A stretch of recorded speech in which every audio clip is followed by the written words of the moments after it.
भूत कितने प्रकार के होते? लोककथाओं और मान्यताओं के अनुसार भूत कई प्रकार के माने जाते हैं और इनके प्रकार सांस्कृतिक, धार्मिक और क्षेत्रीय दृष्टिकोण से भिन्न हो सकते हैं। सामान्य रूप से भूतों को निम्नलिखित प्रकारों में बांटा जा सकता है।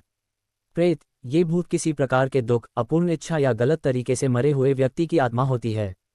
ये अक्सर किसी विशेष स्थान या व्यक्ति से जुड़े होते हैं। चुड़ैल, ऐसी आत्माएं जो अत्यधिक क्रोध या बदले की भावना से प्रेरित होती हैं, विशेषकर वे जो अपमानजनक या दुखदायी परिस्थितियों में मरी होती हैं। वेताल, हिंदू और बौद्ध परंपराओं में वेताल एक प्रकार की आत्मा है जो शवों पर अधिकार जमाती है और उन्हें नियंत्रित करती है। वे अक्सर तंत्र से जुड़े होते हैं। पिशाच, यह आत्मा पौराणिक रूप से रक्तपान या जीवित लोगों की ऊर्जा का सेवन करने वाली होती है। ये व्यक्ति के मनोवैज्ञानिक और शारीरिक स्तर पर नकारात्मक प्रभाव डाल सकती है। ब्रह्मराक्षस, ये प्रकार एक विद्वान या ब्राह्मण के मरने के बाद उसकी आत्मा का रूप होता है, जिसे क्रोध या अपमान के कारण भूत के रूप में जन्म लेना पड़ता है। जिन, इस्लामिक मान्यताओं में जिन एक प्रकार की अदृश्य आत्मा है जो कभी कभी मानव जीवन में हस्तक्षेप करती है।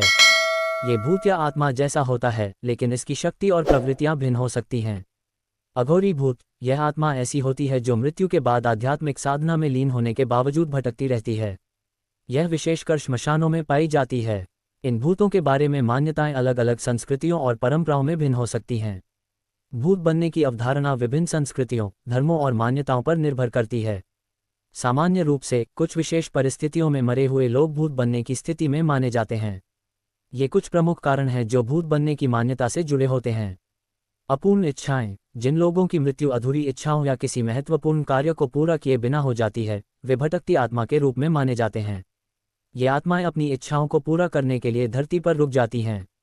अचानक या अप्राकृतिक मृत्यु, जिन लोगों की मौत अचानक जैसे हत्या, दुर्घटना, आत्महत्या या दर्दनाक परिस्थितियों में होती है, वे मान्यता के अनुसार शांति नहीं पाते और भूत बन जाते हैं। अपराध या पाप, कुछ मान्यताओं के अनुसार जिन लोगों ने जीवन में गंभीर अपराध या पाप किए होते हैं, वे मरने के बाद शांति नहीं पाते और भूत बन जाते हैं। असंस्कारित मृत्यु, जिन लोगों के अंतिम संस्कार या धार्मिक क्रियाएं सही तरीके से नहीं होती, वे भूत बनने की संभावना रखते हैं। हिंदू मान्यताओं के अनुसार मृतक की आत्मा को मुक्ति दिलाने के लिए आवश्यक संस्कार न होने पर आत्मा भटक सकती है।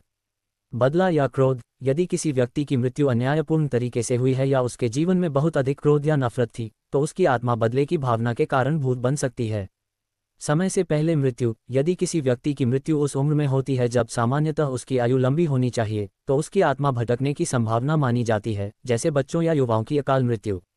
हालांकि ये सब मान्यताओं और लोककथाओं पर आधारित है। धर्म और आध्यात्मिक दृष्टिकोण से यह माना जाता है कि आत्मा को शांति और मोक्ष पाने के लिए सही धार्मिक क्रियाओं की आवश्यकता होती है।